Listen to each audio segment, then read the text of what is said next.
Hello everyone, how are you? I am Akrash, your teacher here, and I will teach you different questions and their answers. So I welcome you on classtheta.com.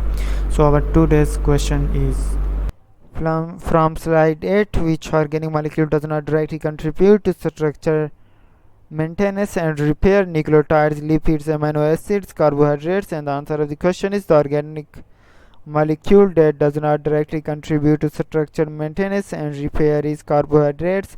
Explanation: nucleotides are building blocks of DNA and RNA essential for our genetic material and replication. Lipids contribute to cell membrane and provide insulation and energy storage. Amino acids are the building blocks of proteins, which are crucial for structural components and repair processes. Carbohydrates primarily serves as energy sources and structural components in some organisms, but do not directly contribute to structural maintenance and repair in the same way nucleotides, lipids, and amino acids do.